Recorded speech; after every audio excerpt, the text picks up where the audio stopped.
10,000 people on a housing waiting list is 10,000 people too many.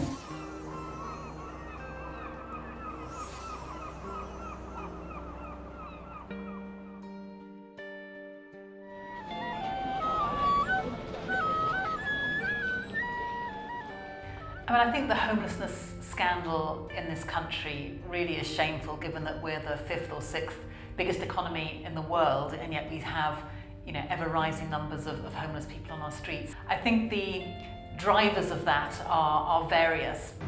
Spare me change, please. But frankly, they are all down to government choices and can be reversed.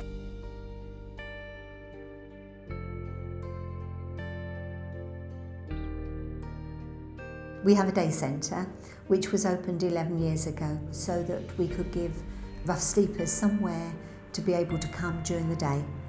Really, whereas it started off for rough sleepers, now the day centre is there for anybody who has a problem to come through the door. Being a Christian, I do believe that I should be doing the Lord's work.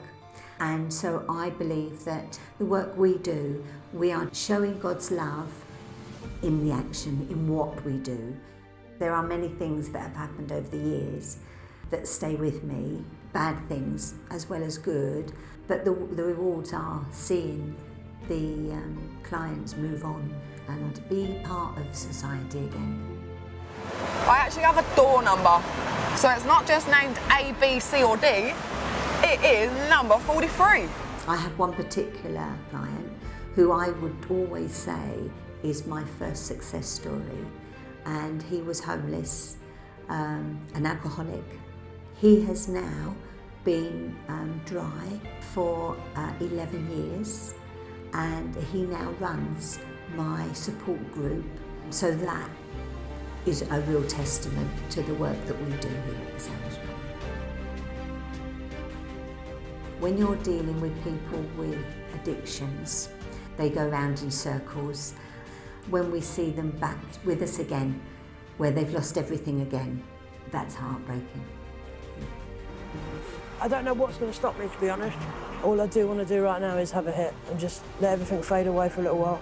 A client who was homeless, an alcoholic, and eventually he turned his life around, and then he got cancer. He passed away. And that kind of thing is difficult, you know. And that we see a lot because of the damage they've done with living on the street. Unfortunately, their body may well have been damaged in some other way. Drug addiction and alcoholism is they're symptoms of being homeless. The scandal that we have is the direct consequence of political choices that have been made. But I think, it can feel easy to feel a bit kind of downhearted, thinking, well, are we not going to get this changed until we've kind of changed the government? And I think there is a lot that so-called ordinary people can do in terms of volunteering for many of the organisations that we are lucky enough to have in our city. But essentially, it is about putting pressure on elected representatives to do the right thing. We will never give up on homeless people. Doing something small can save lives. This is one of the main reasons why we go so hard.